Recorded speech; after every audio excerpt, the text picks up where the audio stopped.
Hello there, all my wonderful listener. How are you all doing today? I'm Philip, and I'm so happy to have you back here on Spiritual Bookshelf. We have been on quite a journey lately, haven't we? We have been exploring the secret of how our mind works. And today, we are diving into part 3 of our series on mastering the art of learning. Let me start today's episode by asking you a question.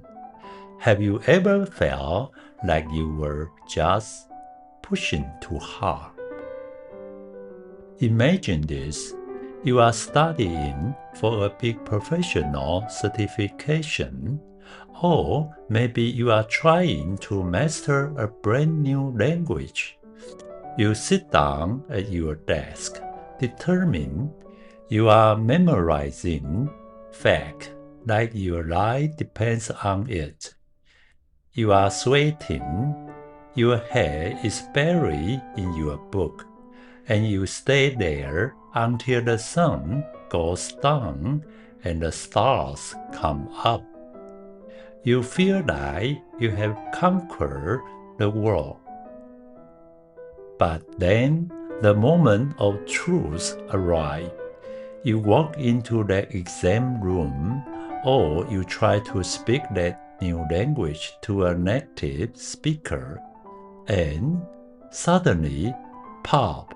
It's like someone pulled the plug on your internal power supply. Your mind goes completely, terrifyingly blank.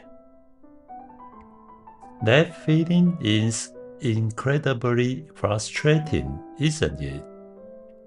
It's like you have been desperately trying to pour water into a bottle that is already packed to the brim with heavy stone.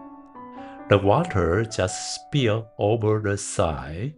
Not a single drop actually stays inside.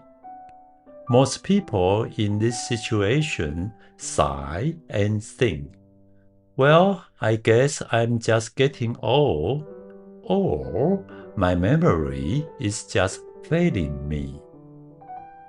But wait, before you start blaming yourself or your age, let me tell you a secret. It is not your fault. What you are experiencing is actually your brain's protection mechanism at work. You see, your brain is a bit of a snob. It's very picky about who it lets into the party. If it doesn't recognize a piece of information, or if that information feels unfamiliar, your brain simply keeps the door locked tight. If you don't know how to talk to your brain, all that hard work you are doing is just banging on a door that's never going to open. In today's episode, we are going to talk about a book that will give you the VIP pass to enter your brain's inner sanctum. We are continuing our look at the fascinating insight from amazing memory techniques only top medical students know. We're going to answer the big question, why is raw memorization so useless? And more importantly, how can we crack the code of the brain's foreign body's rejection mechanism? The first core concept we need to understand is the arousal level and the warm-up.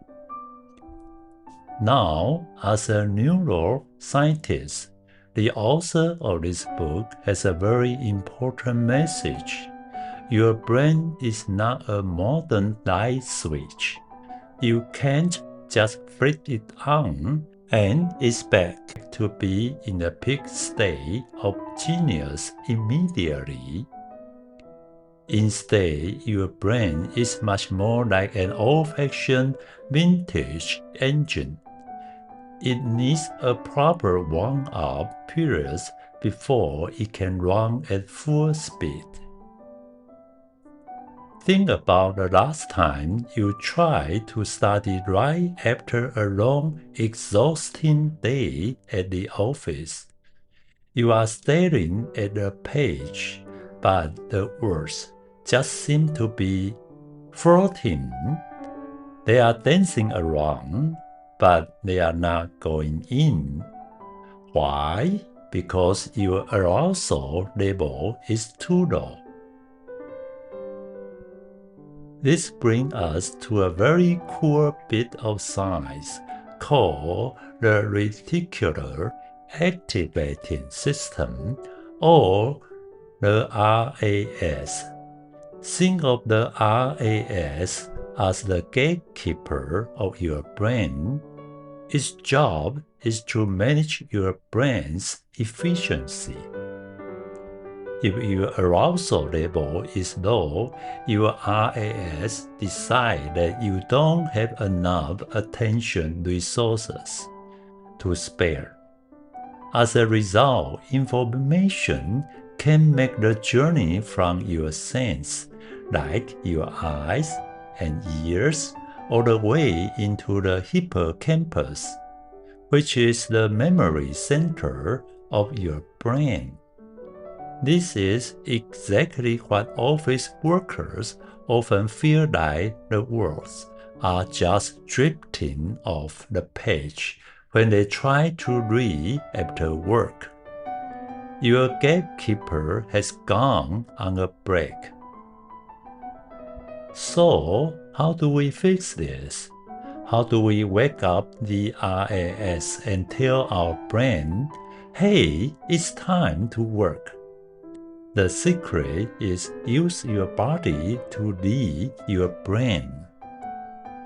In the title of today's episode, I mentioned moving your hand, moving your mouth, and using your sense. This isn't just a catchy phrase. It's a biological hack.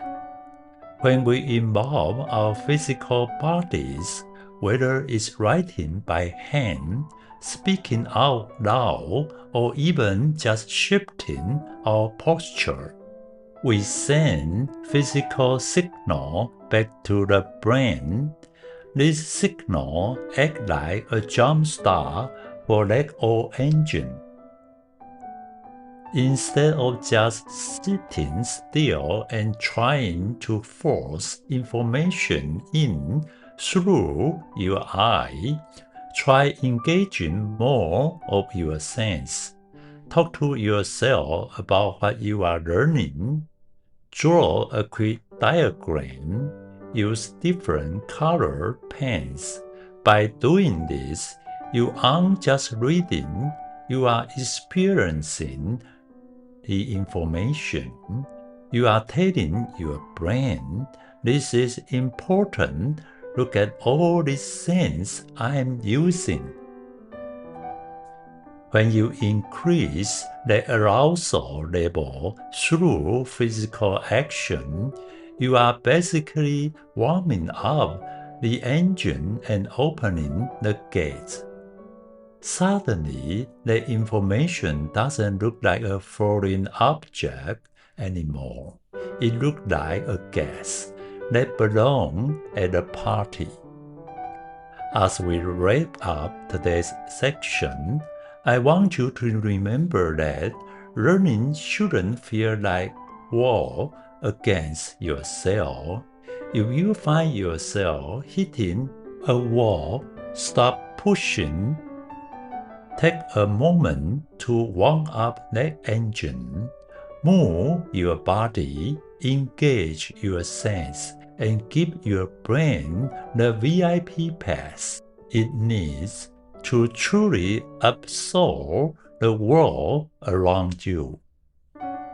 Next time, we'll dive even deeper into specific sensory tricks you can use to make your memory even sharper. Thank you so much for joining me on Spiritual Bookshelf. I'm Philip, and I hope you have a fantastic day filled with wound-up energy and curious mind. I will see you in the next episode.